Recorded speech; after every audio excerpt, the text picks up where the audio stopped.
आज गौतम गंभीर और पिच क्यूरेटर के साथ कुछ बातचीत हुई, उसके बारे में कुछ बताएंगे?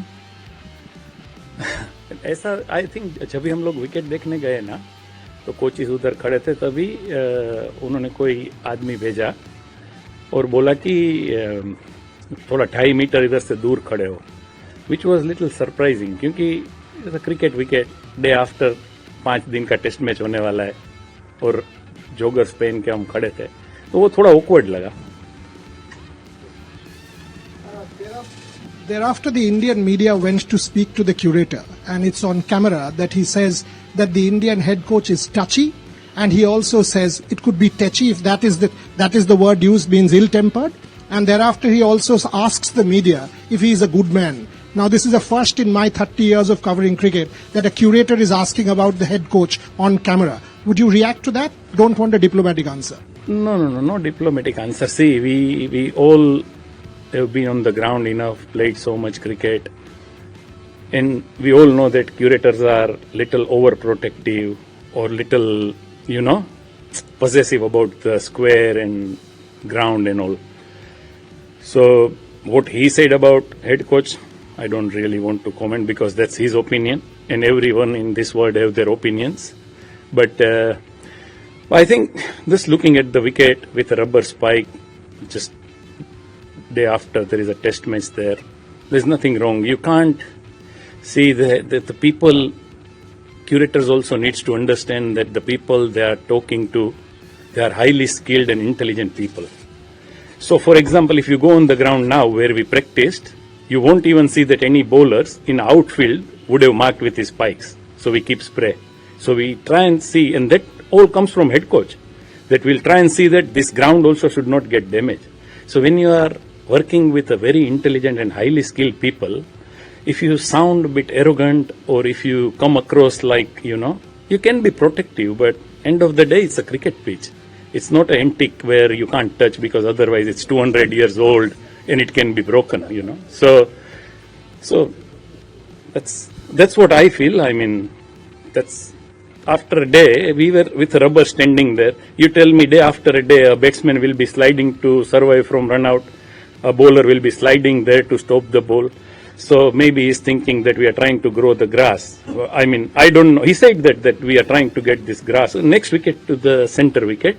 I mean, I don't know how much grass will grow in one day and what will happen in next 5 days. So sometimes you want your ground to be good and square to be good, but end of the day, it's a cricket pitch.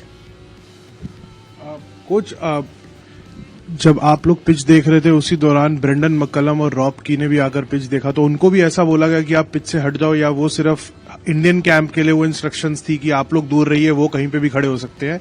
और second, जब बात pitch की हो ही रही है तो थोड़ा बता दीजिए पिच देख के कैसा लगा, बॉलिंग का क्या चल रहा है, बुमराह का अवेलेबिलिटी वगैरह थोड़ा डिटेल में? नहीं, रॉब की और ब्रेंडन आया तभी, जब हम लोग वहां थे तभी उन्होंने बोला हो तो मालूम नहीं, मेरे सामने तो कुछ नहीं बोला. तो वो first answer.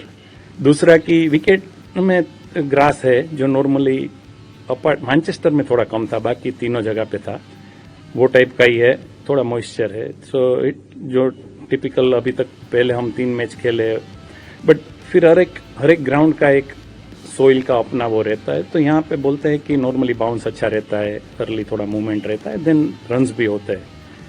But that again हम 2019 से डेटा देख के बोलते हैं 2025 में मैच खेल रहे हैं, तो जब खेलेंगे तभी मालूम पड़ेगा कि विकेट कैसा खेल रहा है.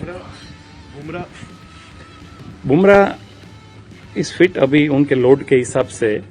लास्ट मैच 1 इनिंग बॉल डाला है, तो that obviously head coach, our physio and captain, they will have a discussion and decide. अभी नहीं हुआ कोई डिस्कशन बुमराह के? नहीं, अभी तक नहीं हुआ.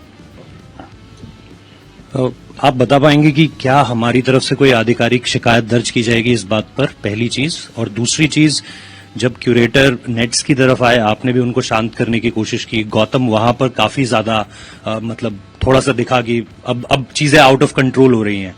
वहां पे क्या बातचीत हुई? क्योंकि विकेट का मसला तो वहां से बात करके सॉर्ट आउट हो गया. इधर आकर क्या दिक्कत हुई और क्या हमारी तरफ से कोई आधिकारिक शिकायत दर्ज की जाएगी? मैं सोच रहा था आप लास्ट मैच के ड्रॉ के बारे में बैटिंग का पूछोगे यार, आप तो वो भी पूछ लेता हूँ सर. नहीं, वो वहां पे जब वो कूलिंग बॉक्स ला रहे थे ने, तभी भी वो रोलर पे बैठे बैठे उसने चिल्ला के वो सपोर्ट स्टाफ को बोला कि वहां मत ले जाओ। अभी वो कूलिंग बॉक्स का वेट मेरे हिसाब से 10 किलो होगा, उसके ज्यादा तो नहीं होगा। और जो हम वहां पे चल रहे हैं, जो शब्द उन्होंने चुना उससे दिक्कत थी? नहीं, सब तो मैंने तो पर्सनली सुना ही नहीं, बट उसने ऐसा कुछ वहां दूर से बोला कि वहां पे मत ले जाओ वो कूलिंग बॉक्स। सो थोड़ा मेरे हिसाब से पॉजेसिव होना अच्छा है और प्रोटेक्टिव होना भी अच्छा है, बट इतना भी नहीं कि। तो तभी गौतम ने सिर्फ वही बोला कि ऐसे वहां से सपोर्ट स्टाफ के साथ ऐसे बात मत कर तू, क्योंकि सपोर्ट स्टाफ हम सब जो है वो हेड कोच के अंडर में आते हैं। वो कोई एनी हेड कोच बोलेंगे कि यू कांट वहां से शाउट करके ऐसा नहीं बोल सकते। So it was very normal. Then वो वहां आके ये वो सेइंग, वो मुझे लगता है it got built up from the wicket जब हम देख रहे थे तभी से। And to be very very honest, if you want me to be very honest, before coming to Oval most of the team knows कि curator is not the one like easiest person to get on with, and I'm sure you also will be aware about it. Yeah, so that gives lot of answers. नहीं, I don't think शिकायत का वो तो कोई मतलब नहीं। इधर last इधर लास्ट मैच के सेकंड इनिंग के बारे में भी बोलिए कि आपने कितना सोचा था कि इतना डीप चला जाएगा मैच, इतने डीप तक 5 सेशन खेल पाएंगे। और दूसरी बात, क्या ये सेकंड इनिंग का बैटिंग फर्स्ट इनिंग में होना ज्यादा जरूरी है? क्योंकि फर्स्ट इनिंग में अगर हम पिछड़ गए तो फिर प्रॉब्लम बढ़ जाती है। हमारी बिलीफ तो थी, क्योंकि एक स्टेज पे हमको मालूम हो गया था कि जब 150 रन तक का लीड होता तो हम सोच सकते थे कि 350 रन करे और उनको 2 सेशन भी मिले 200 रन के लिए, और विकेट ज्यादा स्पिन कर रहा है या अप एंड डाउन रह रहा है तो हम लोग रिजल्ट ला सकते हैं। बट एक बार वो 300 के ऊपर जाने के बाद उसमें 2 ही रिजल्ट पॉसिबल थे, या तो ड्रॉ या हम लोग हारते। सो पहले 2 विकेट जल्दी गए, बट वो बिलीफ पहले से ही था कि अगर हम जीत नहीं सकते हैं तो हम हारेंगे नहीं मैच, वो श्योर था। और गिल और केएल इतना अच्छा खेलने के बाद जब लास्ट डे लंच के पहले वो 2 विकेट गिरा, and to be very honest थोड़ा हम फॉर्चुनेट भी थे कि जाडेजा का कैच ड्रॉप हुआ, is part of the play, but वो तो उनकी बैटिंग में भी होता है। उसके बाद लंच के बाद जैसे जाडेजा और वॉशिंगटन खेले, जो मैं भी वहां पार्ट ऑफ डिस्कशन था, बट जो एग्जैक्टली प्लान किया था वैसे खेले, ना कोई अनड्यू रिस्क लिया, ना कोई अनड्यू शॉट्स खेला, तब तक जब तक हमको मालूम था कि अभी हम सेफ हो गए, अभी शायद एक आधा विकेट गिरेगा। तो जो लास्ट 25-30 रन 100 के लिए जो शॉट्स खेले वो भी कैलकुलेटिव थे कि अभी प्रॉब्लम नहीं है, अगर एक आधा विकेट गया तो भी।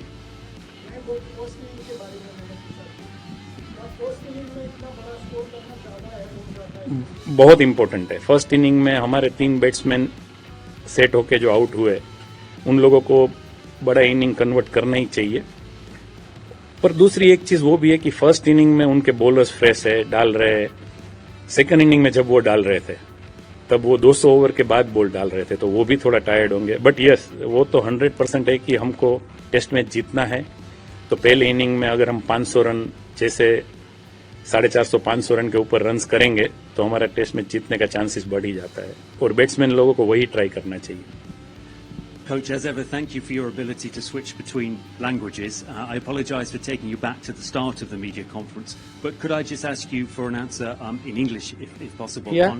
on what caused the scenes that we saw between the head of ground staff and particularly with Gautam Gambhir? What caused that this morning? So I honestly, because I was there, I felt when we were just standing on the wicket looking at the wicket, if one of the ground staff came and said you stand 2.5 meters away from here, which in my cricketing career I've never seen anybody saying that, because I don't know. So literally he was saying you go outside the rope to head coach and see the wicket. I don't know how you see it, because and if somebody is like brushing the shoes or somebody is trying to put something in the wicket or somebody wearing spikes, curator feels that it's fine. But it was very strange way of saying you go and stand 2.5 meters away from here. So I think that is what started. So because Gautam is someone, he doesn't even speak unnecessary things. He doesn't talk to anyone. Last 4 games we played, everywhere, wherever we go, all the curators where they talk, They even tell you when they're going to cut the grass, whether they're going to cut the grass. And if they don't want to give an answer, they will say, we'll see on the weather, we'll see tomorrow. So that's a good answer. So just, yeah, absolutely. So specifically the wicket that will be used for the match, it Yeah. was, Galton was trying to just take a look at it this Yeah, morning. yeah, and I was there. All coaches were there, yeah. So I think looking at the wicket is something not a bad thing with the joggers on. Coach या सो coach ध्रुव के लिए बहुत important ये एक game होने वाला है. आप सीरीज के शुरू से उनको देख रहे हो कि how behind the scenes you have been working hard with him. So थोड़ा सा अगर बता पाएंगे उनके प्रिपरेशंस के बारे में. आपने इंडिया ए सीरीज के साथ, वो इंडिया ए टीम के साथ आए हुए थे, तो थोड़ा सा अगर ध्रुव के प्रिपरेशंस के बारे में. Dhruv is an outstanding talent. You know, he is a very good keeper, and he can bat really well. And he's been preparing. Obviously, all the guys are very professional, whether they are playing, you take it from Abhimanyu to Dhruv or anyone, whether they are playing or not, we try and do that they all get enough volume of batting, bowling, whatever requires. But particularly about Dhruv, is very talented player. He has already played and performed for India. So they all keep preparing that any stage, any injuries, any requirement, they should be ready to play. And I think he's in the same mindset. Only plus thing is because Rishabh got hit on the finger first, so that game also he kept at Lords, which was difficult times because ball was up and down, and few byes went, and then the next game again because Rishabh got hit on the fit, so he kept. So the keeping side he has already done it for long enough. The batting, I think he's prepared, he's ready. And he's very, very talented, so he'll try and do his best, there's no doubt.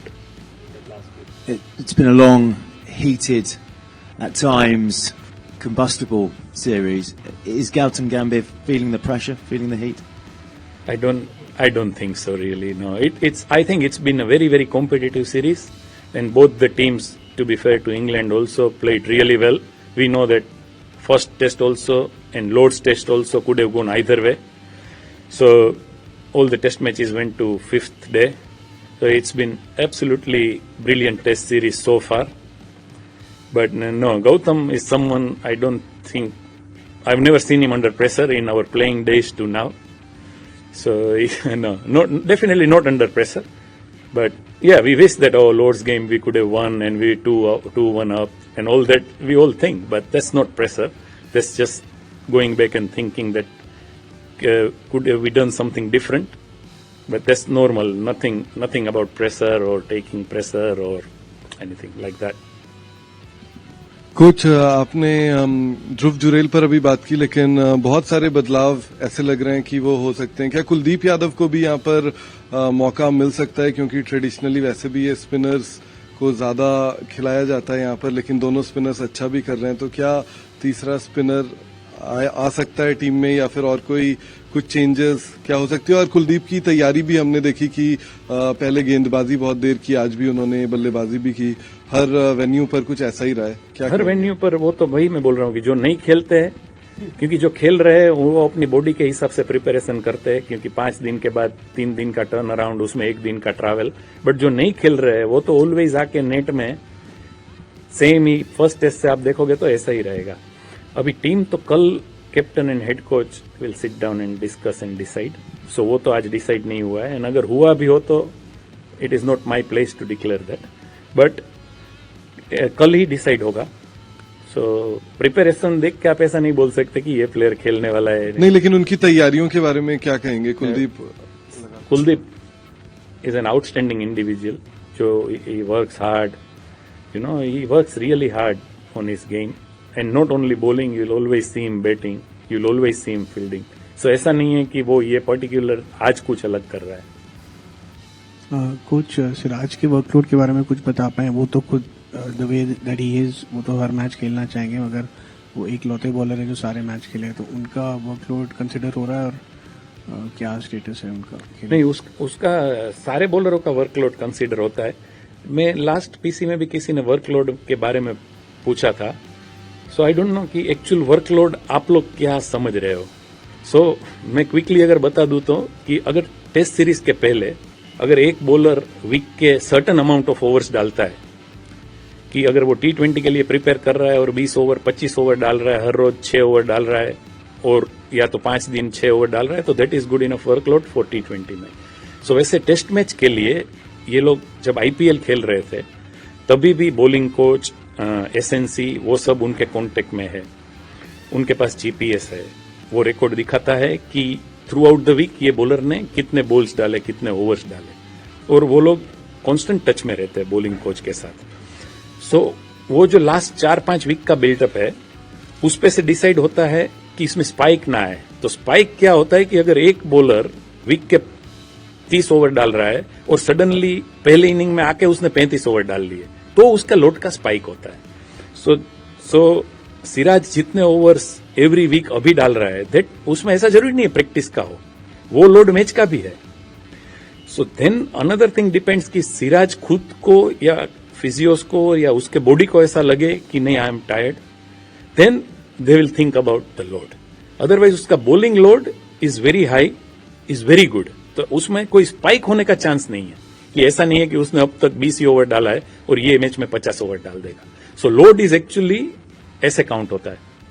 शतांशु भाई, शुरू से Australia की शुरुआत से ये वो एक चल रहा है कि शायद हम लोगों को लगता है आपको शायद 4 स्ट्राइक बॉलर खिलाना चाहिए, भले ही नंबर 8 पे भी वो बैटिंग नहीं कर पाए ताकि 20 विकेट ले सके. आई एम श्योर आप भी वो उसको डिबेट करते होंगे, लेकिन अभी तक आपने एक्स्ट्रा बैटिंग डेप्थ का ही देखा है. लेकिन अब ये जो सीरीज की सिचुएशन है इसमें 2-1 और 3-1 में इतना ज्यादा डिफरेंस नहीं है, लेकिन 2-1 और 2-2 में बहुत ज्यादा डिफरेंस है. तो क्या अभी आपके अंदर कुछ एक्स्ट्रा इंसेंटिव होगा कि आप चारों 8 से लेकर 11 तक विकेट टेकर बॉलर्स ही खिलाएं? टीम का बैलेंस देखने के लिए आपको बैटिंग और बॉलिंग दोनों का बैलेंस देखना पड़ेगा मैच जीतने के लिए. क्योंकि जैसे आप बोल रहे हो 20 विकेट लेने हैं, वैसे वो भी उतना ही इम्पोर्टेंट है कि आपको 550-600 रन करने हैं. एजबास्टन में हम टेस्ट जीते बिकॉज हमने उतने रन्स किए. सो अगर हम बॉलिंग को ज्यादा देख के बैटिंग कम कर देंगे, 7 तक है नहीं 7 तक मतलब ऑलराउंडर्स है ना. सो वो डिपेंड की विकेट देख के और क्या लगता है कैप्टन एंड कोच एंड जो टीम मैनेजमेंट है उनको लगेगा कि नहीं एक बॉलर बढ़ाने से इसमें फायदा है तो बॉलर जरूर बढ़ेगा. अगर एक बैट्समैन बढ़ाने से फायदा है तो वो भी बढ़ सकता है. बट एक चीज है कि आप जब 5 बॉलर के साथ खेलते हो तब सारे बॉलर बॉल डालते हैं. ओवरऑल ऐसा है कि आप 6ठे बॉलर के साथ खेलते हो तो कोई ना कोई बॉलर्स अंडर बोल्ड होंगे. सो अगर वो बॉलर 6ठा बॉलर ऑलराउंडर है तो आपको मालूम है कि ये बैटिंग में भी कंट्रीब्यूट करेगा और बॉलिंग में भी कंट्रीब्यूट करेगा. अगर वो प्योर बॉलर है और अंडर बॉल कोई एक बॉलर हुआ तो मैच के बाद व्हेन यू लुक बैक आप सोचोगे कि एक एक्स्ट्रा बॉलर खिलाया उससे एक बैट्समैन होता तो फर्क गिरता. और दूसरी चीज कि मैच खत्म होने के बाद it is very easy to say कि अगर ये ज्यादा खेलता या कम खेलता. मैच शुरू होने से पहले तो वो टीम का बैलेंस ही देखना पड़ेगा, तो वो बेस्ट बैलेंस करने की ही कोशिश करेंगे. Sitanshu, Australia से till now number 3 पे we have played 3-4 different people. There's been 1 half century since the first test in Australia. Is it just a coincidence or is it just that nobody's got a long run so they're not able to settle down in their position? See, if you honestly ask me, करुण भी जो पहले 3 match खेला, तो पहले match में Sai first inning leg side में down the leg out हुआ, second inning 30 run पे आउट हुआ. सो पार्टनरशिप्स हुए. सो कोई भी टीम क्या चाहती है कि 200 का पार्टनरशिप हो, 2-350 पार्टनरशिप हो ताकि हम 400, 450 प्लस रन करें. सो इवन करुण के केस में भी अगर लास्ट मैच के पहले का जो है वो उसमें टॉप 3 में 50 प्लस पार्टनरशिप 6 है, 100 प्लस पार्टनरशिप 1 है, और बाद के बैटिंग में 7 या 8 पार्टनरशिप में 600 प्लस है और 250 प्लस है. सो हमारा एज ए बैटिंग यूनिट जो हेड कोच का नजर है वो वही चीज पे है कि हम 100 प्लस पार्टनरशिप टॉप 5 में बढ़ाए या टॉप 3 में बढ़ाए, which is very obvious. But जिस तरीके से करुण भी बैटिंग किया है और जिस तरीके से साई भी बैटिंग किया है, आई थिंक बैटिंग बहुत ही अच्छा किया है. बट जो वो पार्टनरशिप और जो वो इनिंग लंबा होना चाहिए उतना लंबा नहीं हुआ है. तो होपफुली ये मैच में टॉप 3 से प्रोबेबली हम 2 बड़ा इनिंग देख सकते हैं. क्रिकेट की हर बड़ी खबर, हर बड़े अपडेट और लाइव डिस्कशन के लिए जुड़िए मेरे साथ सिर्फ India TV cricket YouTube channel पर।